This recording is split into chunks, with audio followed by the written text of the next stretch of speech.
Welcome back. Last time we were together, we heard about Hannah. Now, we're going to hear the incredible true story of her boy, Samuel. After Hannah dedicated her son to the Lord, she left him in Shiloh with the high priest, whose name was Eli. And Samuel served the Lord as a little boy in the tabernacle. Eli had 2 sons, Hophni and Phinehas. They were terrible, evil, awful men. This is what I mean. The tabernacle was a place where people like you and me came to worship the Lord. It was kind of like church, but more serious. They would bring sacrifices of sheep or cows to God to ask Him to forgive them for sinning, or they would thank God by giving a gift to Him. This is what would happen when Eli, Hophni, and Phinehas were priests. Here's an example. A man who had sinned and was very sorry and sad would bring his lamb to be sacrificed at the tabernacle. He would start the process of giving it to God. Then, as he put it in the boiling pot to cook it for the Lord, Hophni and Phinehas' servant would come in with a 3-pronged fork and stick it into the pot and steal from the Lord whatever he got. If the poor man who was trying to give a gift to God said, "This is wrong. Let me give it to God first, and then you can take your fill," the priest's servant would say, "You give it to me or I'll beat you up and get what I want anyway." So the sins of Hophni and Phinehas stacked up in a stinking pile in the eyes of God, because the people felt that they couldn't give anything to God without it being stolen from them by the priests. Samuel was different.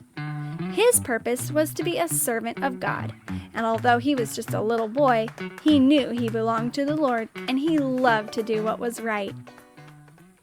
Eli talked to his boys about their bad behavior. "Now, my sons, the people tell me what terrible things you are doing, stealing and cheating people and hurting them, even making this tabernacle like an idol's temple. It is one thing to sin against another man, but you boys are sinning against God. I wonder what He will do to you." "Aw, Dad, be quiet. God hasn't done anything. He doesn't care. And you sure like those cuts of meat we get. Forget about it. It's no big deal."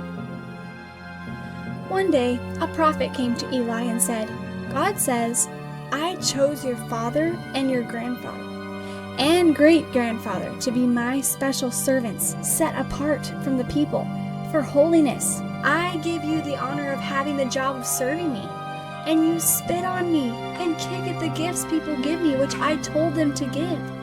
You love your sons more than me, because you haven't stopped them from the evil things they do. Rather, you participate in them. Look how fat you are. That's from eating my sacrifices. I said to your fathers that they would walk before me forever, but not you. Those that honor me, I will honor them, and those that hate me will be yucky to me. The days are coming, Eli, when I will cut off every man in your family when they're young. No one shall be old in your family, and this is the sign. Both of your evil sons will die in one day, and I will replace you wicked men with a faithful priest who will walk before me, and I will establish his house, and everyone will respect him." So Samuel kept on growing and being faithful in the little things, because he knew that when he stooped to help a little child up the stairs or got an old lady's walking stick for her, he was helping God. He knew every time he cleaned the floor of the tabernacle that he was cleaning God's floor, and he was happy to do it. One night, when the candle that was supposed to burn continually was almost out, sometime in the middle of the night, Samuel was awakened by someone calling his name. He sat upright and rubbed his eyes. Eli didn't usually call for him in the middle of the night. Something must be wrong. So he leapt from his bed, calling, "Here I am!" And he ran to Eli and said, "Here I am, you called?" And Eli woke up with a start. What's happening? Is everything okay?"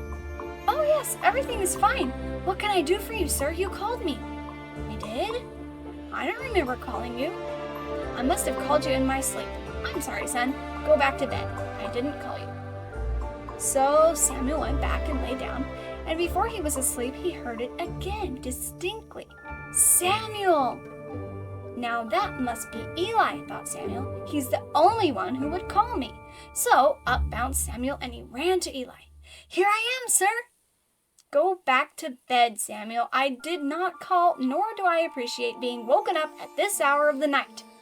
And Eli rolled over and went back to sleep. Samuel was a little bewildered, but he turned slowly and walked out of the room. "Someone called. I know. I heard. I wasn't even sleeping last time. It must have been Eli, perhaps in his sleep." So Samuel crawled back under the blanket and lay there wide awake. "Samuel!" There it was again, that same quiet voice. But who was calling him? It had to be Eli. So Samuel rose and went to Eli again. "Here I am, Eli, for you did call me." Eli sat up, annoyed that no one was getting any sleep. And then it dawned on him. God was calling the boy. "You say I called you?" "Yes, without a doubt. I heard you plainly these 3 times. Go back to bed, Samuel. And if he calls again, say this: 'Speak, Lord, for your servant is listening.'" "Oh," said Samuel, and practically ran back to bed. He crawled hastily under the covers and waited wide awake, heart pounding. Could it be that this holy God wanted to talk to him? Just a boy, a young boy. Would God actually talk? He waited. Then, just as before, "Samuel, Samuel." Samuel's heart filled with excitement, and he whispered, "Speak, Lord, for your servant is listening." And then the clear, firm voice spoke into the dark. "Watch. I will do something in this country that will make every ear that hears it tingle. I will do everything that I told Eli I would do. I will cut off his family because of the evil of his sons and how he has not stopped them." Then all was silent. Samuel lay there awake, in awe that God had spoken to him. A boy. God didn't speak to people very much in those days, and when he did speak, it was usually to a prophet, not a little boy. He wasn't special or different, just given to God. Samuel was amazed. God had spoken to him. God Almighty, who created the stars and the mountains. As much as it excited Samuel that God had spoken to him, it made him sad to know that God was going to punish Eli and his family. But he knew it was right and that it made God sad too. God is always sad when we don't do what we were created to do, and it makes us miserable too. When the sun's rays touched the curtains of the tabernacle the next morning, Samuel crawled out of bed in wonder. He couldn't believe that the God who made the sun in all its flaming glory had stooped down to talk to a boy.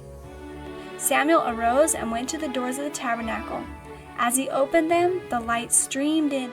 It made Samuel's eyes hurt, but it also made him think about how glorious God is. Then he heard the heavy step of Eli behind him, and his heart sank.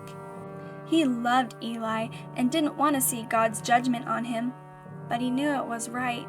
"Samuel, Samuel, tell all. What did the Lord say? Don't spare me the details. Tell me everything. Tell me, Samuel. Hold nothing back." So Samuel gravely told Eli all that the Lord had told him. He said every word, and Eli nodded slowly. Dread was in his eyes, but he set his jaw and said, "It is the Lord. Let him do what he wants." And Samuel grew up and matured and was honest and upright in all that he did, and the Lord was with him, and everything he said happened. And all of Israel heard what God had said through Samuel.